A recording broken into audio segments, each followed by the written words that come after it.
Esto es una producción de Mindalia Televisión y Mindalia Radio, audiovisuales sin ánimo de lucro, de Mindalia.com, para aportar conocimiento y crear conciencia. Mindalia.com, la primera red social de ayuda altruista a través del pensamiento. Bueno, vamos a hablar hoy de un tema que, bueno, el título es amplísimo, podía haber hecho 15 conferencias diferentes. Pero lo que quiero rescatar para hoy es vamos a ver algunas cuestiones psíquicas o mentales que tienen influencia en el cuerpo y que se pueden manifestar en el cuerpo. Entonces vamos a ver, yo he transformado un poquito el título porque lo de lo mental me parece mucho menos amplio que lo psíquico, que incluye también las emociones, incluye los recuerdos, incluye las esperanzas, incluye los deseos. Es bastante más amplio que lo mental. Bueno, como ha dicho Alicia, yo soy Alejandra Menasa, soy médico internista y psicoanalista de la Clínica de Medicina Integrativa, de CMI, que tenéis el escáner 596, ¿verdad, Alicia? 596, ¿vale? Por si queréis cualquier cuestión, ahí estamos para atenderos. Vamos a empezar con una cita de La Rochefoucauld, que es un filósofo francés del siglo XVII, que ya nos hablaba, bueno, se ha hablado desde tiempos inmemoriales de esta interacción entre el psiquismo y el cuerpo. La Rochefoucauld nos decía que si se examina la naturaleza de las enfermedades, se verá que tienen su origen en las pasiones y en las penas de ánimo. La ambición ha traído fiebres agudas y frenéticas. La envidia, ictericia e insomnio. De la pereza provienen letargos, parálisis y languideces. La cólera ha traído ahogos, ebulliciones de la sangre, inflamaciones del pecho. La avaricia, tiña y sarna. La tristeza, el escorbuto. La crueldad, los cálculos. Discúlpame, ¿el escorbuto qué significa? Y el amor, pues falta de vitamina C, un déficit de vitamina C. Era de lo que enfermaban los marinos cuando se iban al mar porque no podían llevar cítricos y se enfermaban de esa enfermedad. Y el amor por sí solo ha hecho más daño que todas las otras juntas, ¿no? El amor y el desamor. Entonces, bueno, ya le decía La Rochefoucauld. Y luego he traído una cita de Freud, que es de un texto que se llama Psicoterapia, Tratamiento por el Espíritu, que es un texto de 1905, donde él ya dice que estados depresivos llevan a ciertos cambios orgánicos, incluso a las alteraciones patológicas de los vasos sanguíneos. Esto que Freud decía en su momento ha sido demostrado y en el 2001 la OMS, que es el año de la enfermedad mental, el 2001 la OMS lo declaró año de la enfermedad mental, sacó un comunicado donde decía que la depresión estaba en la causa y en la etiología de varias enfermedades orgánicas, entre ellas las enfermedades cardiovasculares, como pueden ser el infarto de miocardio. Y que bajo la influencia de la felicidad se observa como todo el organismo florece, ¿no? Y luego también describían, en la Primera Guerra Mundial se vio que los ejércitos vencidos se enfermaban muchísimo más de enfermedades infectocontagiosas, por ejemplo la disentería, que es una diarrea con sangre producida por gérmenes. Se enfermaban muchísimo más los que habían perdido que los que habían ganado la batalla, la guerra, ¿no? Entonces se empezó a estudiar toda la influencia de las emociones y de lo psíquico en el cuerpo. Bien, Heinroth acuña un concepto que es el concepto de psicosomático, ¿vale? Frente a otro concepto que es lo somatopsíquico. Esto es, lo somatopsíquico es todo lo corporal que influye en el cuerpo. Por ejemplo, todos lo comprendéis con un ejemplo. Cuando alguien es diagnosticado de una enfermedad, como un cáncer, por ejemplo, todo el mundo dice, claro, ¿cómo no va a estar deprimido si le han diagnosticado una enfermedad mortal, ¿no? Es decir, todo lo que pasa en el cuerpo tiene un impacto en el psiquismo. Pero de lo que nos olvidamos muchas veces es que todo lo que pasa en el psiquismo tiene un impacto en el cuerpo. Y entonces él acuñó este término porque el término somatopsíquico es como más aceptado por la medicina general, ¿no? Mientras que lo psicosomático, pues bueno, se pone más en duda a veces, aunque está más que demostrado y hay un montón de estudios que lo afirman, ¿no? Yo he querido dividir un poco, no quiero ser muy técnica hoy, pero dividirlo para que se entienda, ¿no? Hay como 4 situaciones psíquicas o trastornos psíquicos que producen alteraciones en el cuerpo, que se expresan en el escenario corporal. Una de ellas es la histeria, que ahora la vamos a ver despacito, ¿no? ¿Qué es esto de la histeria? Ahora mismo en los manuales de psiquiatría se la llaman trastornos somatoformes o trastornos disociativos.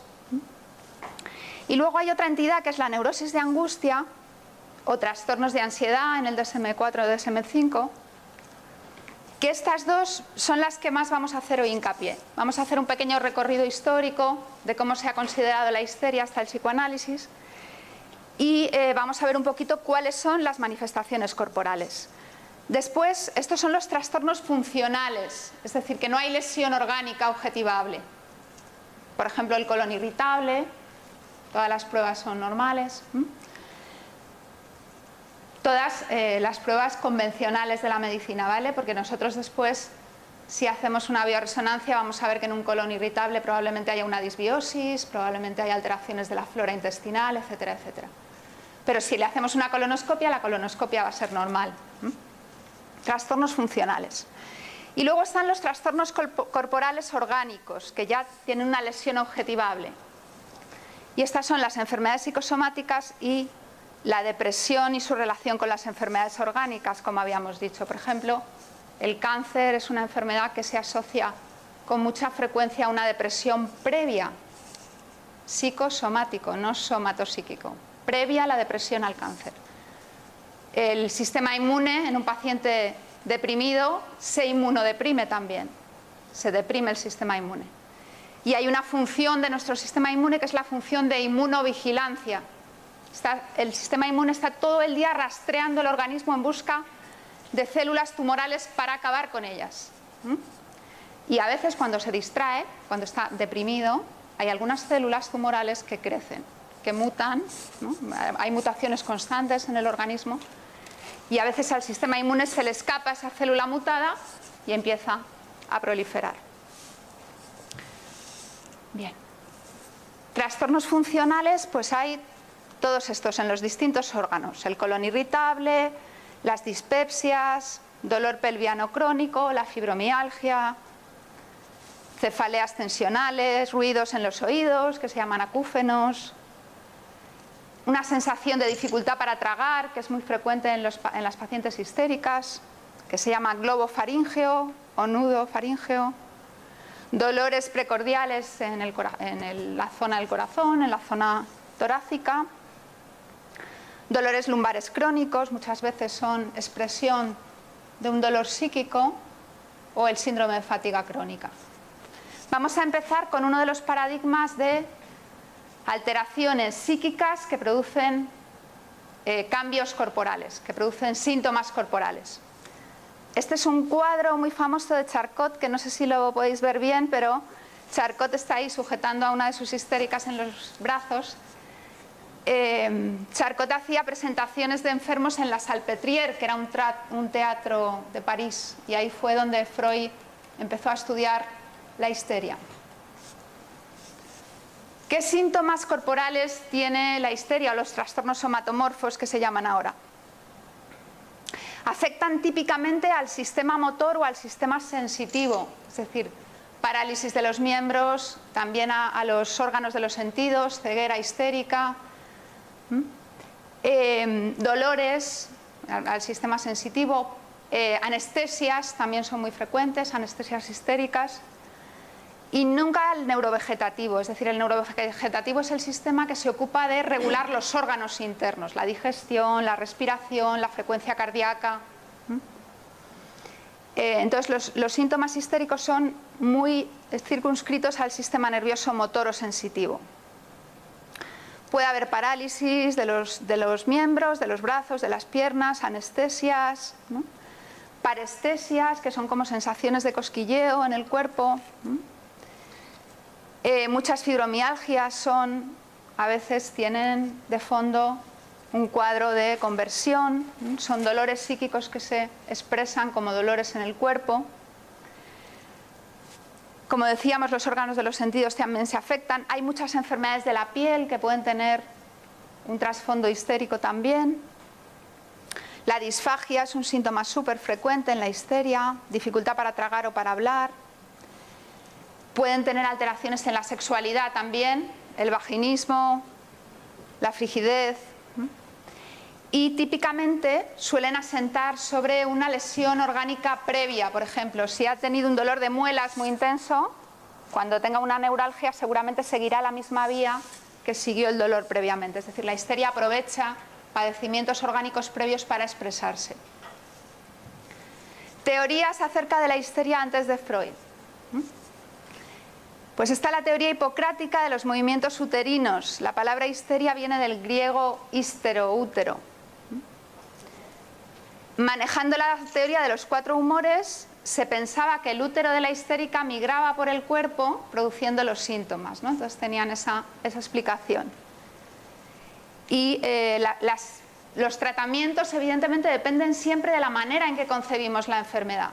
Por tanto, todos los tratamientos iban dirigidos al útero, ¿no? Ahora lo vamos a ver. Luego, en la Edad Media, pues predominó la teoría religiosa de la posesión demoníaca. Como los síntomas de la histeria a veces son muy floridos, ¿no? Ya no se ve mucho, pero la crisis, la gran crisis histérica, que se caían al suelo y empezaban como una convulsión, era como una especie de gran mal, una epilepsia, ¿no? Creían que estaban poseídas, no sabían darle una explicación científica, y como la explicación religiosa era la que predominaba en la época, muchas terminaron en la hoguera, muchas pacientes con histeria. Luego, a principios del siglo XIX, apareció una teoría que era la teoría de la degeneración, ¿no? Que yo creo que lo primero que hace, el primer logro de Freud, ¿no?, para estas pacientes es sacarlas de la idea de degeneración cerebral, ¿no? Degeneración en el sentido de deterioro, pérdida neuronal, deterioro de funciones, en ese sentido, como ahora se puede considerar una demencia, por ejemplo. Y el primer caso que les hace replantearse esta teoría es el caso de Berta Pappenheim, que es el caso Ana O, un caso muy famoso en psicoanálisis, que lleva a Breuer y que es supervisado por Freud. Y Breuer dijo de esta paciente que poseía una inteligencia superior a la media y una percepción asombrosamente rápida y una intuición notable. Berta Pappenheim fue poeta, tiene varios libros de poesía escritos. Y la última, que todavía están vigentes todas estas teorías, porque toda producción histórica humana está vigente en el imaginario universal y todos padecemos de esos prejuicios acerca de la enfermedad, ¿no? Entonces, la última teoría es la de la abstinencia sexual, ¿no? Esta está mal, puntos suspensivos, ¿no? Todos lo sabemos. Esta es lo que le pasa, es que necesita un buen polvo, ¿no? Pues no. No, porque precisamente además es en lo que más inhibiciones tiene la paciente histérica, en la sexualidad, ¿no? Los tratamientos para la histeria antes de Freud pues eran acordes con las teorías que había, ¿no? Me alegro de hacerles reír un poco. Entonces, bueno, se hacían duchas vaginales. Aquí tenemos una ducha, como veis, con un chorro enorme que va dirigido hacia el útero. Se llegaban a hacer cosas realmente crueles, como, ¿no?, manipular el útero con hierros calientes. El útero era el centro del mal, ¿no? También se las drogaba a las pacientes con éter, con cloroformo, y se las sentaba cuando estaban en su paroxismo en una especie de sillas, que son esas sillas que tienen una pinta de sillas de tortura tremendas, hasta que se les pasaba, ¿no? Se las mantenía atadas ahí hasta que se les pasaba. Durante la Edad Media se las sometía a exorcismos y se las quemó en la hoguera acusadas de brujería, porque tenían el doble estigma de ser mujeres y además de padecer algo que no se comprendía. No sé si saben que la quema de brujas se cargó a las mujeres más inteligentes de la época, eran las que se dedicaban a ver las propiedades de las plantas, ¿no? Eran muchas fitoterapeutas. Bueno. Discúlpame, Sí. ¿hablas solamente de histeria en mujeres? No, de hecho Freud es el que le dice a Charcot, no hay solamente mujeres histéricas, también hay hombres histéricos. Pero digo, las que más morían eran ellas, acusadas de brujería, ¿no? Bien, la teoría de la abstinencia sexual. Esta es divertida. En 1880, el doctor Mortimer Granville inventa un artilugio para procurar el orgasmo a las histéricas. El primer vibrador era una máquina gigante que ocupaba una habitación entera. Hasta entonces eran los propios médicos los que tenían que dedicarse a esta tediosa labor, la llamaban ellos, ¿no? Porque era aburridísimo, una detrás de otra, sin ningún, ¿no?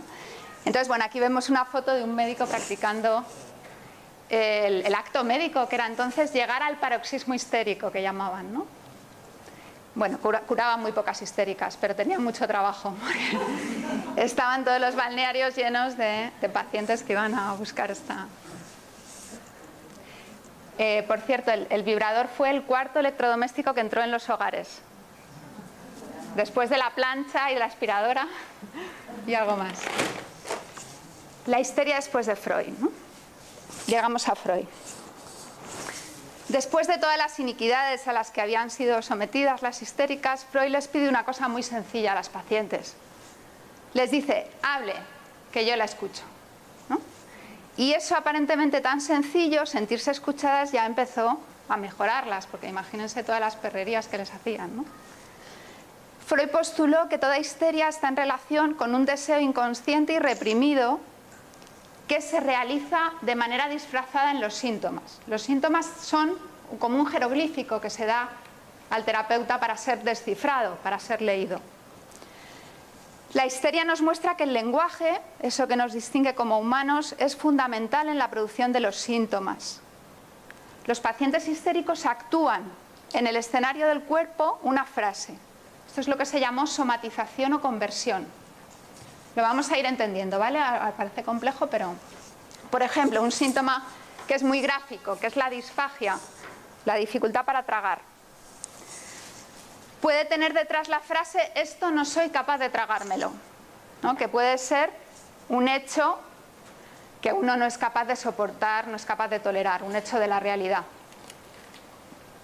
La muerte de un familiar querido, un despido inadecuado, un desamor... Una enfermedad que no aceptas, dicen por aquí. Entonces, la frase se pronuncia frente a un hecho que no es capaz de tolerarse, pero no se pronuncia, la histérica no la pronuncia, la actúa. En vez de decir, esto no soy capaz de tragármelo, no puede tragar. No puede tragar a veces solo ciertas cosas, que es diferente de la disfagia orgánica. Son ciertos alimentos muy concretos los que no puede tragar. En la histeria, la angustia, que está involucrada en todas las estructuras, se transforma en inervación somática, de tal manera que queda velada. Es decir, la paciente histérica llama mucho la atención, que tiene lo que Charcot llamaba la bella indiferencia, como si no le pasara nada. Tiene un síntoma que a cualquiera de nosotros nos parecería terrible, se le ha paralizado la mano, se ha levantado y no puede mover el brazo, ¿no? Nos angustiaríamos si nos pasara eso a cualquiera de nosotros. Pues ella está tan pancha, ¿no? Tan tranquila. Y la histeria es verdad que padece de una abstinencia, pero no genital, no de relaciones sexuales, sino del relato de sus fantasías, ¿no? Ella piensa que las fantasías que tiene no se pueden contar a nadie, que solo le pasan a ella, ¿no? Siente cierto horror y cierto rechazo hacia ellas, ¿no? Y bueno, enfermamos entre palabras y entre palabras nos curamos. Palabras en relación con la relación con el terapeuta, que es fundamental, lo que llamamos la transferencia, ¿no? Vamos a pasar ahora a la otra estructura que da alteraciones funcionales, a las neurosis de angustia. Seguro que conocen a muchas personas que tienen esta serie de síntomas que vamos a enumerar ahora. Bueno, la descripción que hace Freud de la neurosis de angustia es tan precisa que aún hoy en los manuales de psiquiatría se sigue manteniendo esa descripción. Todos conocéis seguramente la típica crisis de angustia o ataque de angustia. que son palpitaciones, aceleración de la respiración, sudoración, sensación de que voy a morirme o voy a volverme loco. Esto lo conocemos casi todos, pero lo que conocemos menos es que la angustia se puede manifestar como una serie de equivalentes del ataque de angustia. Es decir, el paciente no dice que tiene angustia, pero le pasa todo esto. Le pasa que tiene arritmias benignas, a veces bradicardia, a veces taquicardia. Le pasa que tiene una crisis de asma, una crisis de hipertensión, diarreas crónicas, algunos vértigos que son muy específicos.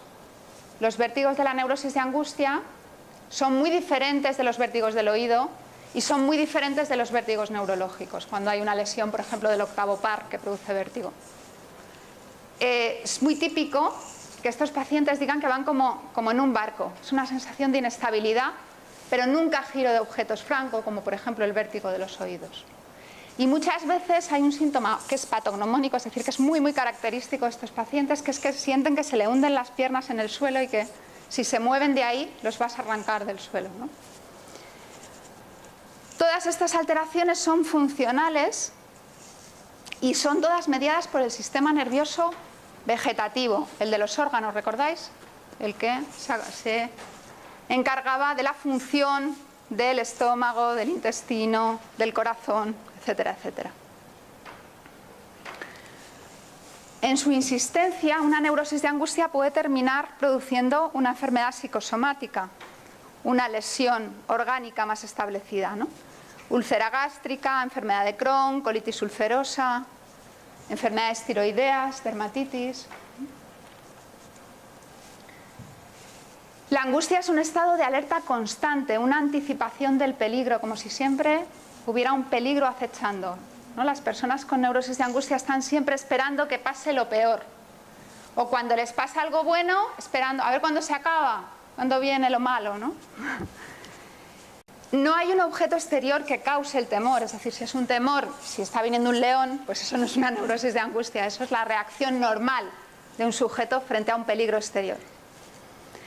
En nuestros pacientes de la clínica de medicina integrativa hemos observado un cuadro como muy monótono, os quiero decir siempre un cuadro muy similar,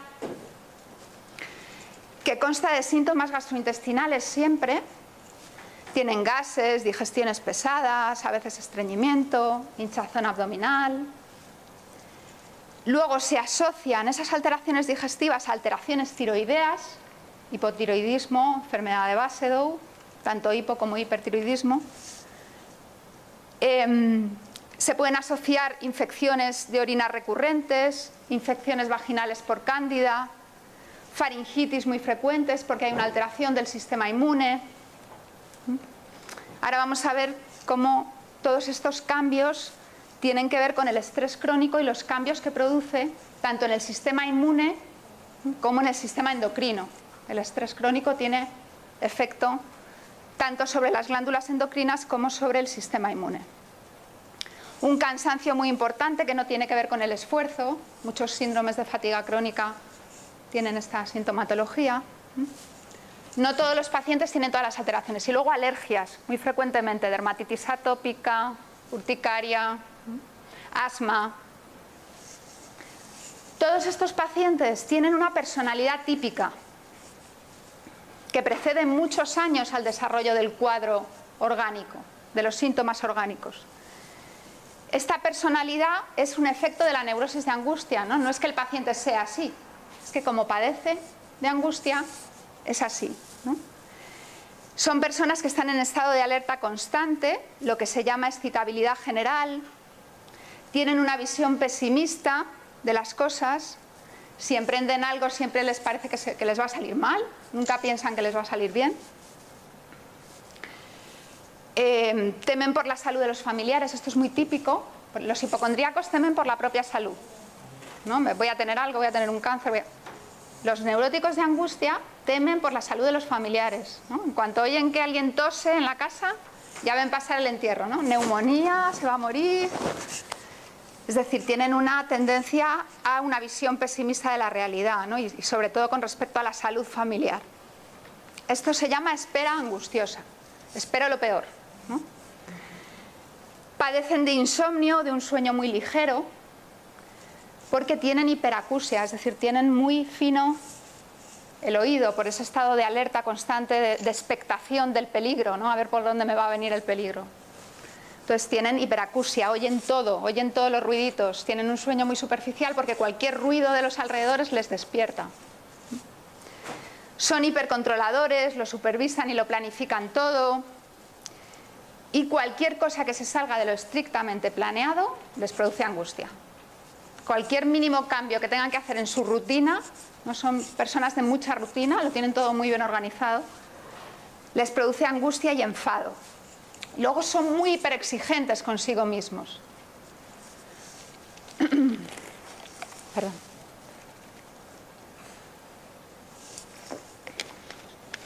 En todo esto, en todas estas manifestaciones clínicas que hemos dicho, tiene mucho que ver el tubo digestivo. El intestino es como el centro neurálgico donde se van produciendo todas las alteraciones del sistema inmune después. Pero la alteración mental precede a la alteración orgánica. Aquí os he puesto un dibujo para que veáis todo el plexo nervioso que está en el intestino. Todo esto son neuronas. El intestino se ha dado en llamar también segundo cerebro. El 70% de la serotonina de todo el organismo se sintetiza en las células enterocromafines del intestino. Por eso también cuando hay problemas intestinales hay cierta alteración del estado de ánimo. No se retroalimenta, es decir, lo psíquico influye sobre lo físico y lo físico después vuelve a influir sobre lo psíquico. Aquí tenéis una transparencia que es simplemente para que veáis la cantidad de neurotransmisores, que no solo la serotonina, hemos dicho la serotonina porque es como la hormona de la felicidad, la más conocida por todos, pero todos estos neurotransmisores actúan en el intestino, no solo sobre las neuronas, sino sobre tiene una función paracrina sobre las células endocrinas del intestino. Aquí tenéis toda la complejidad de interacciones entre el intestino y los factores psíquicos, el estrés, el estado psicológico, el entorno social del paciente, las relaciones que tiene, cómo se relaciona con los otros, todo eso influye en su flora intestinal. Esto es una prueba que hacemos a todos nuestros pacientes cuando llegan a la clínica de medicina integrativa, después de hacerles una anamnesis médica y una exploración física muy detallada, se les hace una bioresonancia, que es una prueba que los cuadraditos rojos son las alteraciones, los cuadraditos verdes son la normalidad. Os digo cositas, ¿no? Acidosis del mesénquima, esto se ve en todos los pacientes que tienen permeabilidad intestinal. Y luego procesos de disbiosis, ¿no? Tenía fermentación, tenía el lactobacillus acidophilus, estaba bajito, que es una bacteria de las buenas, nuestra flora amiga. Y tenía permeabilidad. La permeabilidad la medimos por los niveles de IgA. Tenía permeabilidad intestinal cuando llegó. Es decir, todos los efectos digestivos que hemos dicho que produce la angustia crónica. En el colon también tenía un E. coli, pseudomonas, enterococo, son todo indicadores de disbiosis, de alteración del equilibrio de la flora intestinal en el colon. Traigo esto porque la glutamina, para que veáis que la glutamina la tiene en rojito, la glutamina es un aminoácido esencial para las uniones celulares entre los enterocitos y para evitar la permeabilidad intestinal. Pues este paciente la tenía bajita también. Y luego el GABA, que os había dicho que era el neurotransmisor sosegador, gastado completamente. Se lo había cargado, ¿no? De hecho, le pusimos tratamiento con GABA nada más empezar y todavía, si veis, desde octubre hasta marzo, en 5 meses todavía no había reflexionado las reservas de GABA. Es decir, tenía un gasto de GABA muy alto.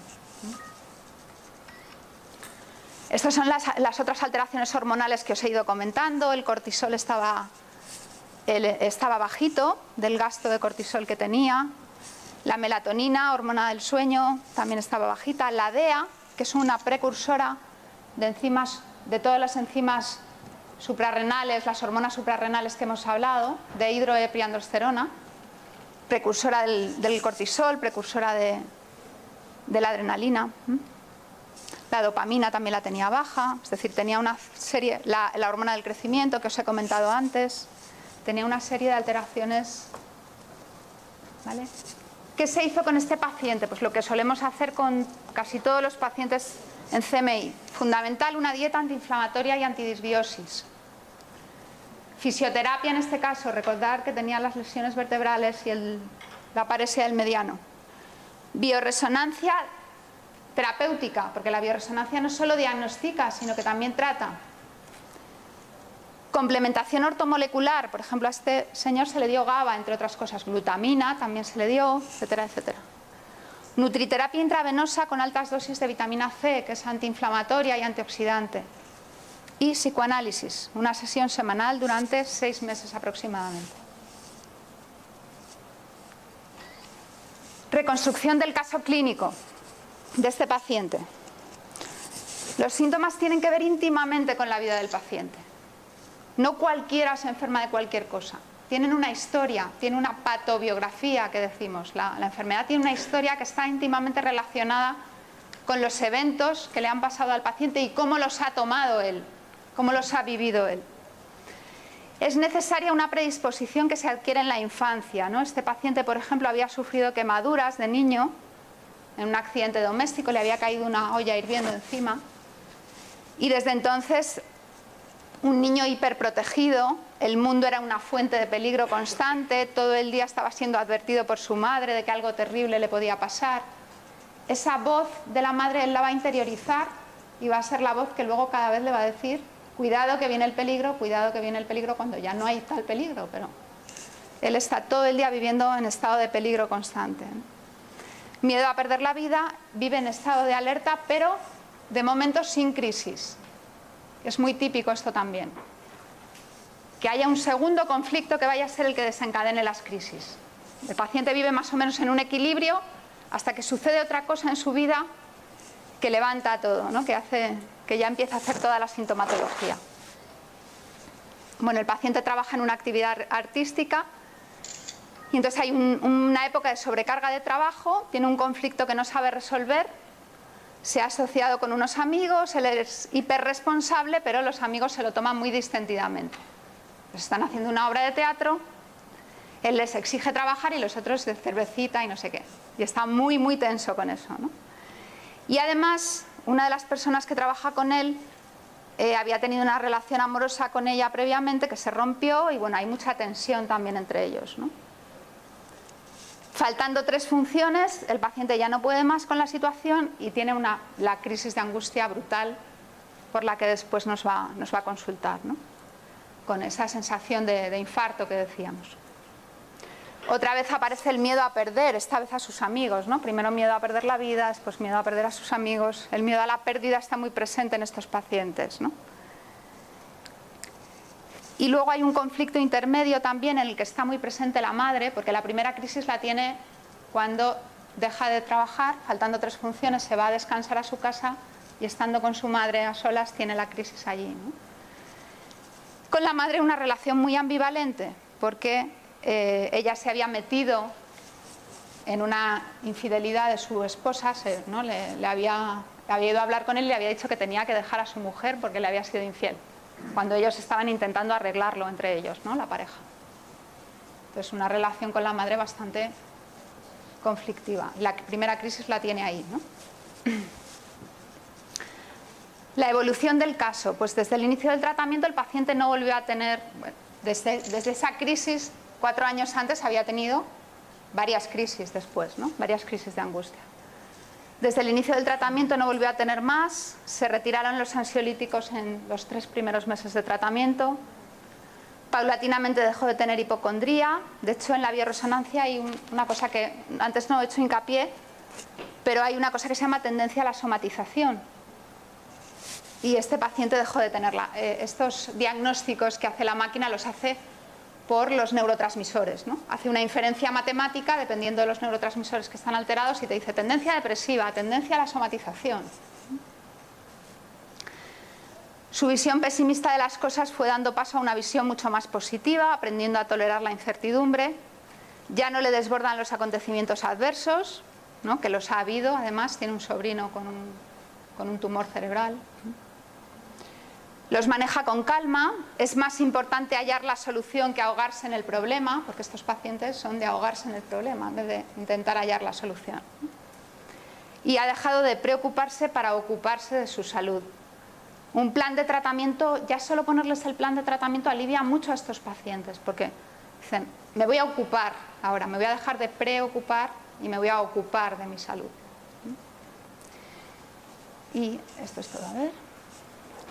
Luego deciros que en el trabajo que estamos haciendo en CMI, con respecto a esto de la influencia de lo mental en lo psíquico, hemos publicado este año un libro que se llama Doctor, ¿por qué no puedo adelgazar?, que estudia pues, todas las influencias de lo mental en el peso, ¿no?